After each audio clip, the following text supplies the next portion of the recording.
नमस्ते। सभी ज्योतिष प्रेमियों का स्वागत है। विवाह के कारक शुक्र के बारे में आज हम जानेंगे।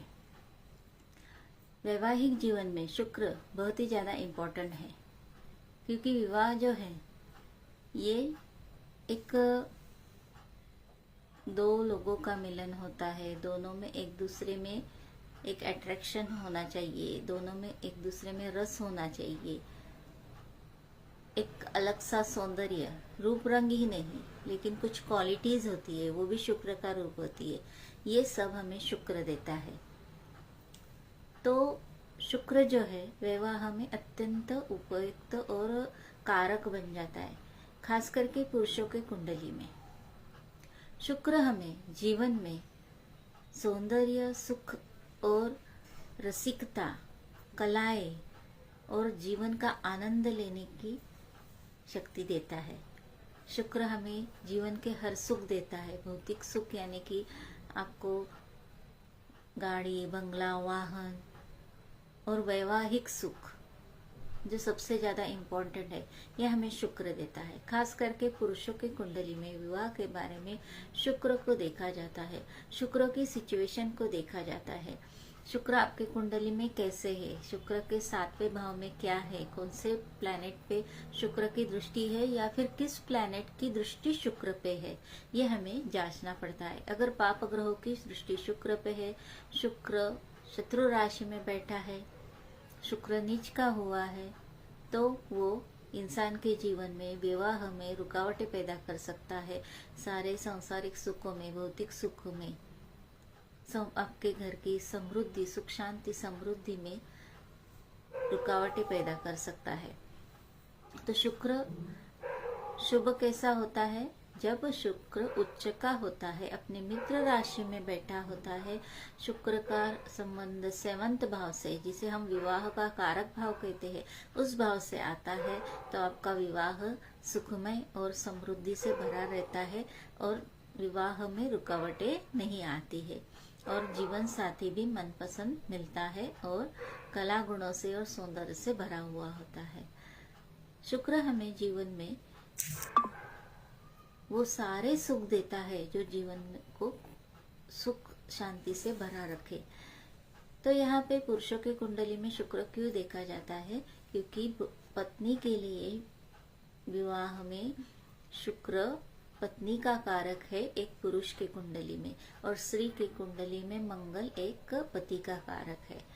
तो शुक्र जब भी आपकी कुंडली में अस्त होता है, नीच का होता है, अस्त मतलब कि सूर्य के पास होके उसका खुद का तेज कम हो जाना, तो वो कमजोर पड़ जाता है। नेक्स्ट, आपका कुंडली में शुक्र अगर मजबूत नहीं है, यानी नीच का है, शत्रु राशि में बैठा है, अष्टम भाव में बैठा है, अष्टम भाव से रिलेटेड है, यानी कि अष्टमेश है, तो इस सिचुएशन में आपको विवाह में बाधाएं आ सकती है। जैसे कि पहले तो विवाह तय होने में ही मुश्किलें आती है, विवाह देर से तय हो सकता है। दूसरी बात, शुक्र अगर कमजोर रहेगा तो आपके जीवन में आपको भौतिक सुख, सुख समृद्धि, संपत्ति मिलने में दिक्कतें आती है या टिकती नहीं है आपके पास। इसलिए शुक्र वैवाहिक जीवन और सांसारिक जीवन के लिए बहुत ही महत्वपूर्ण होता है।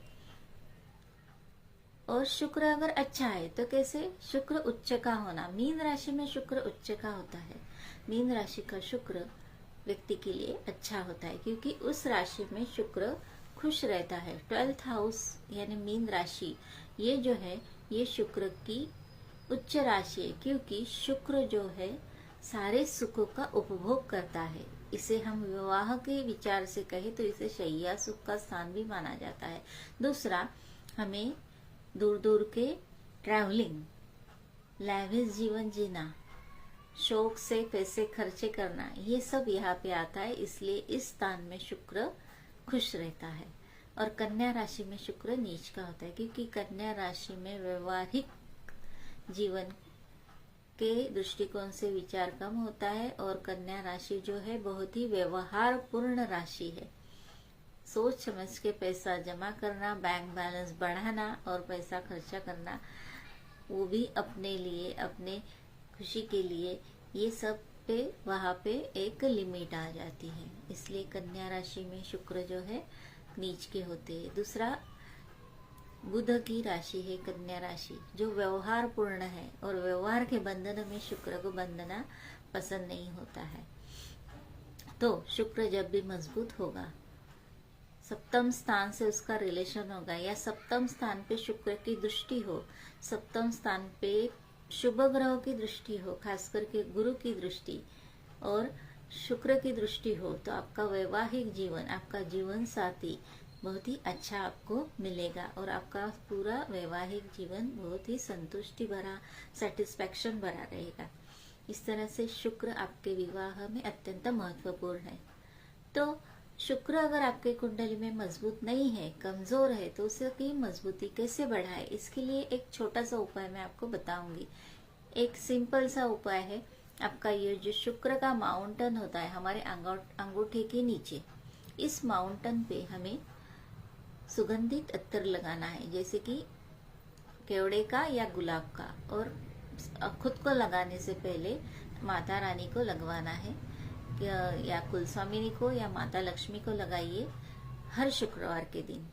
और श्री सूक्त का पाठ कर सकते हैं या फिर माता लक्ष्मी की पूजा कर सकते हैं, ताकि आपके घर में सुख समृद्धि के साथ साथ संपत्ति और आरोग्य देवता भी विराजमान रहे। क्योंकि माता लक्ष्मी के अष्ट रूप जो है, जिसमें धन लक्ष्मी, विजय लक्ष्मी, धन धान्य लक्ष्मी, संतान लक्ष्मी और खास करके समृद्ध लक्ष्मी, वैभव लक्ष्मी, ये सारे होते हैं जो हमारे वैवाहिक जीवन और सांसारिक जीवन के लिए जरूरी होते हैं। सुख समृद्धि और संपत्ति से भरा हुआ और सेटिस्फाइड और खुशहाल जीवन माता लक्ष्मी हमें देती है। आरोग्य देवता भी उसमें होती है। इसलिए शुक्रवार के दिन माता लक्ष्मी की पूजा करने से शुक्र का बल बढ़ता है। और अगर शुक्र आपकी कुंडली में कारक है, तो आप जरूर महत्वपूर्ण कार्य के वक्त शुक्र का सफेद रंग का कपड़े पहन सकते हैं, या सफेद कोई भी चीज अपने पास रख सकते हो, खास करके रुमाल या फिर दुपट्टा वगैरह कुछ। तो इस तरह से हमें शुक्र का बल जीवन में बढ़ाना है। इस तरह से शुक्र की जानकारी आज आपको मैंने दी है विवाह के बारे में। इतनी जानकारी आज के लिए काफी है। शुभम भवतु।